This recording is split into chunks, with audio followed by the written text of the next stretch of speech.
Baik, selamat pagi Bu Teti dan teman-teman semua. Perkenalkan saya Tarisa dan rekan saya Salsa. Aku mempresentasikan terkait topik besar kami, perencanaan dengan perspektif kewilayahan, dengan judul River Basin Management, studi kasus Delaware River Basin di USA dan juga Red River Basin di Vietnam.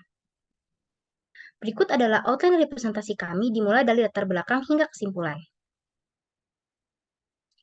Dalam dekade terakhir, banyak negara Asia Tenggara telah merombak sebagian atau seluruh kebijakan air melalui bank seperti Asian Development Bank dan lembaga kerjasama multilateral. Hal ini disebabkan oleh krisis yang berulang seperti kekurangan air, kerusakan akibat banjir, polusi, dan lain-lain. Perencanaan, pengelolaan, dan tata kelola skala DAS dapat mempromosikan pengelolaan kooperatif sumber daya air bersama, memfasilitasi pengelolaan berdasarkan ekologi, dan lebih melibatkan berbagai pemangku kepentingan. Prinsip-prinsip dalam reformasi pengelolaan sumber daya air yang terintegrasi dan RBM ada kalanya memberikan pedoman yang berguna untuk kebijakan air nasional pada tingkat generalisasi tertentu. Namun, konfrontasinya dengan kenyataan seringkali menghasilkan hasil mengecewakan. RBM di cekungan Sungai Delaware secara umum telah meningkatkan kualitas air dan perlindungan ekosistem serta pemberdayaan masyarakat sipil. Namun, efektivitas ini berasal dari proses politik yang kacau yang ditandai dengan ketegangan dan persaingan antar pemerintahan pusat, negara bagian, dan lokal. Dari studi kasus RBM di kedua wilayah dapat dibandingkan dan menjadi pembelajaran bagi pengelolaan DAS bersama di tempat lain. Berikut adalah tinjauan pustaka, dimulai dari definisi dari River Basin Management, yaitu pengelolaan daerah aliran sungai terdiri dari semua kegiatan yang bertujuan untuk membuat DAS berfungsi lebih baik, termasuk sistem air dan tanah di DAS, yang dipengaruhi oleh berdampak pada sistem air. Berikut adalah beberapa karakteristik dari River Basin Management, yaitu multifunctionality of river basins, different users, numerous managers, asymmetric power relation, dan juga technically complex. Berikut adalah karakteristik evaluasi River Basin Management dimulai dari cooperation, sustainability, dan juga collaboration. Selanjutnya ada studi kasus, yaitu Sungai Delaware menjadi entitas yang sangat penting karena menjadi pemasok sumber air utama di Amerika Serikat. Sungai Delaware juga merupakan situs bersejarah yang dilintasi oleh negara bagian terbesar dan terpenting di Amerika Serikat. Perencanaan pada river basin dapat menciptakan manajemen kooperatif dalam sumber daya air bersama, memfasilitasi manajemen pada basis ekologi daripada politik, dan lebih baik dalam melibatkan beberapa stakeholder. Perjanjian Delaware River Basin Compact menghasilkan pembentukan lembaga baru, yaitu Delaware River Basin Commission atau DRBC. Berikut adalah ringkasan hasil sebelum dan setelah perjanjian Compact RBM di Delaware River Basin, di mana ada dua, yaitu Interstate Commission on the Delaware River Basin, yaitu INCODEL, dan juga Delaware River Basin Commission atau DRBC. Selanjutnya untuk studi kasus di Red River Basin, Vietnam. Sungai Merah adalah sungai terbesar kedua di Vietnam.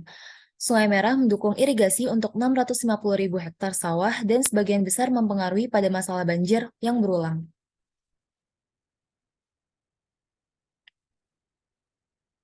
Ministry of Agriculture and Rural Development atau MARD berfungsi untuk pengelolaan sistem irigasi dan bencana, sedangkan dalam keputusan terkait dengan Monre disebutkan bahwa fungsi pengelolaan sumber daya air dan anggota tetap NWRC dan Komite Mekong Nasional.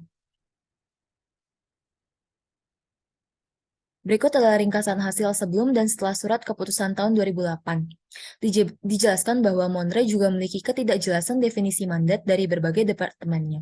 Sedangkan MARD pertama kali dipercayakan RBM karena UU Sumber Daya Air tahun 1998.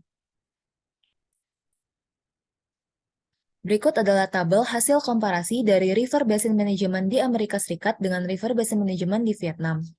Untuk kriteria yang pertama yakni cooperation, terdapat persamaan antara River Basin Management di Amerika Serikat maupun di Vietnam, yaitu terdapat negosiasi antar negara dan pemerintah.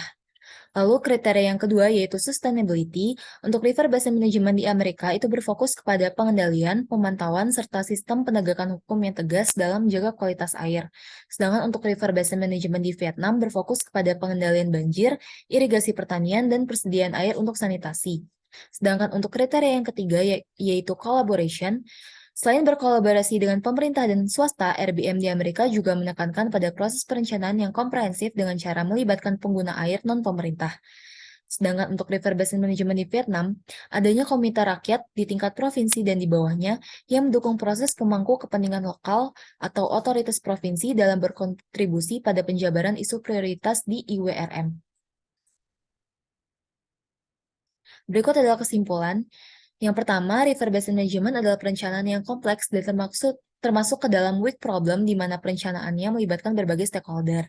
Secara teori, river basin management sebetulnya baik, namun implementasinya cukup sulit karena perlu sinergitas yang tinggi antar stakeholder. Berdasarkan kriteria yang pertama yang telah disebutkan, yakni cooperation, terdapat persamaan antara RBM di Red River Basin Vietnam dan Delaware River Basin USA, di mana terdapat negosiasi yang dilakukan dalam mengatasi konflik terkait river basin yang ada di masing-masing wilayah. Berdasarkan kriteria sustainability, terdapat perbedaan fokus antara RBM di Red River Basin Vietnam dan Delaware River Basin USA. Terdapat pula keterlibatan non-pemerintah dalam proses perencanaan komprehensif terkait RBM di Vietnam dan dalam mendukung proses pemangku kepentingan lokal di RBM USA. Berikut adalah daftar pustaka kami. Sekian dan terima kasih. Wassalamualaikum warahmatullahi wabarakatuh.